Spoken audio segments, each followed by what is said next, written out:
परशुराम भगवान विष्णु के छठे अवतार माने जाते हैं। पिता के कहने पर उन्होंने अपनी मां का वध किया था। जानते हैं इस कथा के बारे में। हर साल अक्षय तृतीया के दिन परशुराम जयंती मनाई जाती है। इस बार परशुराम जयंती 22 अप्रैल को मनाई जाएगी। अक्षय तृतीया के दिन मां रेणुका के गर्भ से श्री परशुराम अवतरित हुए थे। भगवान परशुराम चिरंजीवी हैं, इसलिए इस दिन को चिरंजीवी तिथि के नाम से भी जाना जाता है। परशुराम भगवान विष्णु के छठे अवतार माने जाते हैं। उनके पिता का नाम जमदग्नि और माता का नाम रेणुका था। कई ऐसी पौराणिक कथाएं हैं जिनसे भगवान परशुराम के अत्यंत क्रोधित स्वभाव का पता चलता है। भगवान परशुराम के क्रोध से देवी देवता थर थर कांपते थे। पौराणिक कथाओं के अनुसार एक बार परशुराम ने क्रोध में आकर भगवान गणेश का दांत तोड़ दिया था। वहीं पिता के कहने पर उन्होंने अपनी मां का वध भी कर दिया था। आइए जानते हैं कि आखिर भगवान परशुराम ने अपनी ही मां को क्यों मारा। भगवान परशुराम पराक्रम के प्रतीक माने जाते हैं।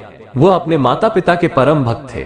पौराणिक कथाओं के अनुसार एक बार परशुराम की माता रेणुका जल लेने नदी पर गई। वहां उन्होंने गंधर्वराज चित्ररथ को जल में अप्सराओं के साथ देखा और कुछ देर वहीं ठहर गई।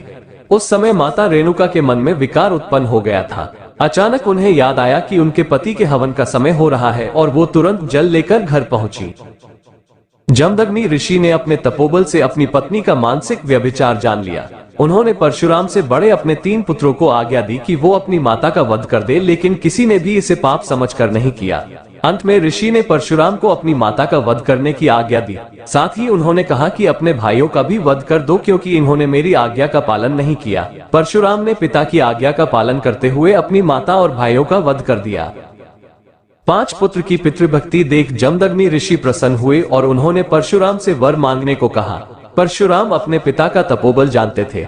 उन्होंने अपने पिता से अपनी मां और भाइयों को पुनर्जीवित करने का वरदान मांगा। उन्होंने पिता से मांगा कि उनकी मां और भाई ऐसे जीवित हों जैसे कि निद्रा से जागे हो और उन्हें इस बात का स्मरण न रहे कि मैंने उन्हें मारा था। जमदग्नि ऋषि के तपोबल से ऐसा ही हुआ। पुत्र की तीव्र बुद्धि को देख ऋषि ने उन्हें ख्याति और अस्त्र शस्त्र में निपुणता का भी वरदान